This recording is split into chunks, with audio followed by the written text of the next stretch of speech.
My wife secretly maxed our credit cards and said, "You'll figure it out, you always do." I just nodded. What she didn't realize was that every card was opened solely in her name when the bank froze her accounts. Over $65,000 debt, she finally stopped smiling. I'm Jake, 32, and I've been married to my wife Emma for 6 years. We met in college, got married young, and for a while, things were good. Not perfect, but good enough. I work in IT security, pulling in about $95,000 a year. Emma worked part-time at a boutique until about 2 years ago when she decided she wanted to find herself and quit. I didn't love it, but I supported her. That was my first mistake. The spending started slowly. New clothes here, fancy dinners there, a weekend spa trip with her friends. I noticed our joint account was getting drained faster than usual, so I asked her about it one evening while we were watching TV. Emma, we need to talk about money. I'm seeing a lot of charges I don't recognize. She didn't even look up from her phone. I'm just treating myself a little. You're so uptight about everything. I'm not uptight. I'm concerned. We're supposed to be saving for a house. She finally turned to me, rolling her eyes. We'll figure it out. You always do. That phrase. You always do. It became her mantra for everything. Bills piling up? I'd figure it out. Car needs repairs? I'd figure it out. She wanted a vacation we couldn't afford? You guessed it. About 8 months ago, I started noticing credit card statements arriving at the house, except they weren't for cards I recognized. Capital One, Chase, American Express, Discover. I opened one out of curiosity, and my stomach dropped. $8,400 balance, in Emma's name only. I confronted her that night. Emma, what's this? I held up the statement. She barely glanced at it. Oh, I opened a few cards. We needed them for expenses. Expenses? This is $8,000 on one card. How many do you have? I don't know, like 4 or 5? Jake, why are you making such a big deal out of this? I'm building credit. Building credit? You're building debt. We can't afford this. She stood up, grabbed her purse, and headed for the door. I'm going to Sarah's. I can't deal with your negativity right now. That was when I started digging. I pulled my credit report first, paranoid she'd opened cards in my name. Nothing. Clean. Then I realized what she'd done. Every single card was in her name only. She'd used her own social security number, her own income claims, everything. I should have felt relieved, but instead, I felt sick, because I knew what was coming. Over the next few months, I watched silently as more statements arrived. I didn't pay them. I didn't even mention them. Emma would toss them on the counter unopened and say things like, "Ugh, credit card companies are so annoying with their spam." That's not spam, Emma. Those are bills. Whatever. I'll deal with it later. She never dealt with it. I kept our joint account with just enough for my half of rent and utilities. I opened a separate account she didn't know about and started funneling my paychecks there. When she asked why there was less money in our joint account, I told her I got my hours cut at work. She believed it without question because she'd never once looked at my pay stubs. Meanwhile, her spending got worse. She'd come home with shopping bags from Nordstrom, Sephora, designer handbag boutiques. She took her friends out for expensive brunches and posted it all over Instagram with hashtags like #living my best life and #treat yourself.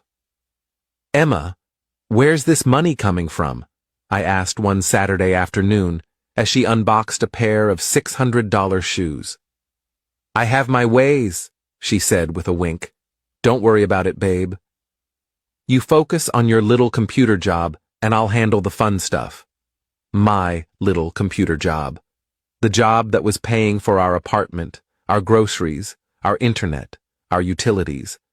The job she constantly dismissed while she racked up charges on credit cards like Monopoly money.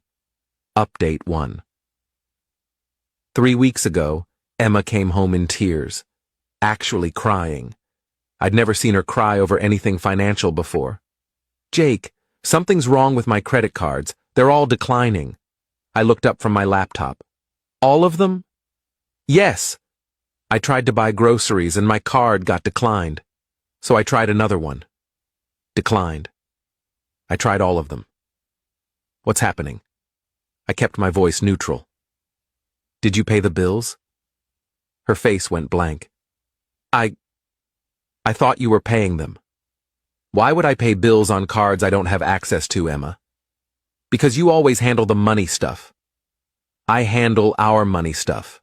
Those cards are yours, in your name, your responsibility. She stared at me like I'd just spoken a foreign language. But I don't know how to deal with credit card companies. Then you probably shouldn't have opened 6 of them. Her tears dried up fast, replaced by anger. 6? I only opened 4. I count 6 different statements that come here monthly. Capital One, Chase, Discover, American Express, Citi, and Bank of America. She went pale. Oh, I forgot about a couple. The next few days were chaos. Emma spent hours on the phone with credit card companies, crying, begging for extensions, making promises she couldn't keep. I heard her tell one representative that her husband, me, would be calling to set up a payment plan. I never called. Then came the letter, certified mail. I signed for it and left it on the counter. Emma opened it that evening, and I watched her face go from confused to horrified. They're suing me? How can they sue me? I glanced at the letter. It was from a collections attorney representing Chase. They were seeking $14,200 plus legal fees and interest. That's what happens when you don't pay your debts, Emma. But I don't have $14,000. I know. Well, can't you help me? I closed my laptop and looked at her directly. No. What do you mean, no? Jake, I'm your wife. And those are your credit cards, your debt, your legal responsibility. I'm not co-signed on any of them. That's not the point. We're married. We're supposed to help each other. Like how you helped us save for a house? Or helped pay rent on time? Or helped with groceries while you were spending $65,000 on shoes and brunch? She actually gasped. How do you know it's $65,000? I can count, Emma. I've seen every statement that's come through this door for 8 months. Update 2. Last week, things escalated. Emma's bank account got frozen. She called me at work, screaming, "They froze my account. I can't access my money." What money, Emma? Your account's been overdrawn for 2 months. That's not the point. How am I supposed to live? The same way you've been living. Off my income. There was a long silence. Then she said something that made my blood run cold. I'm going to call my dad. He'll give me money, and then we're going to pay off these cards, and you're going to owe me a huge apology. Her dad. The guy who'd never worked a real job in his life and was currently between opportunities. The guy who'd borrowed $3,000 from us 2 years ago and never paid it back. That guy. Good luck with that, I said, and hung up. She did call her dad. I know because he called me that evening. Jake, my daughter tells me you're refusing to help her with some credit card debt. That's correct. That's not very husbandly of you. Neither is spending $65,000 without telling your spouse. He sputtered. 65? She said it was maybe 10,000. She lied. He hung up on me. 2 days later, Emma moved out. Just packed 2 suitcases and left. No big fight, no dramatic exit. She just said, "I'm staying with my mom until you come to your senses." I didn't stop her. Update 3. Yesterday, Emma's mom called me. Unlike her ex-husband, Emma's mom is actually reasonable. Jake, I need you to know I'm not calling to take sides. I just need to understand what's happening. I explained everything. The cards, the debt, the lies, the frozen accounts, the lawsuit. There was a long pause. Then, She told us you gambled away your savings and she had to use credit cards to keep you both afloat. I actually laughed. I've never gambled in my life. But I can send you bank statements if you want proof. Please do. I sent her screenshots of everything. My separate account with $32,000 saved. Our joint account showing my consistent deposits and Emma's massive withdrawals. Credit card statements in Emma's name only. She called back an hour later. Jake, I'm so sorry. We had no idea. She's your daughter. You have nothing to apologize for. What are you going to do? I'm filing for divorce. She didn't try to talk me out of it. She just said, I understand. Final update. The divorce papers were served 3 days ago. Emma called me immediately, hysterical. You're divorcing me over money? I'm divorcing you over lies, over disrespect, over financial abuse. The money is just evidence. Financial abuse? Are you serious right now? You spent $65,000, told me I'd figure it out, refused to work, and lied to your parents about why we're in this situation. Yes, Emma. Financial abuse. She hung up on me.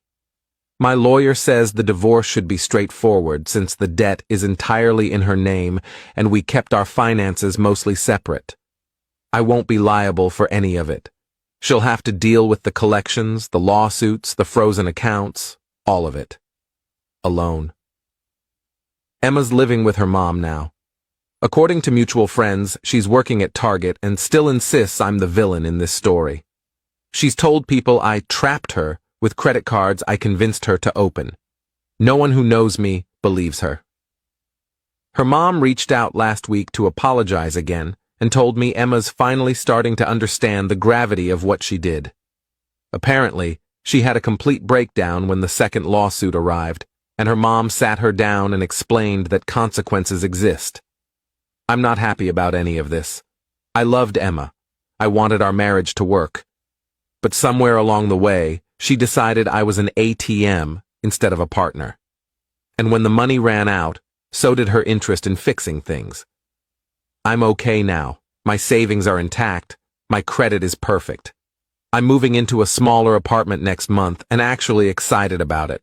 For the first time in years, I feel like I can breathe. Edit 1. A lot of people are asking if I feel guilty. Honestly, number.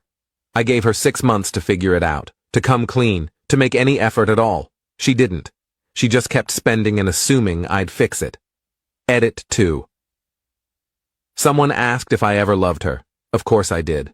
But love doesn't mean being someone's financial doormat. I learned that the hard way. Edit 3.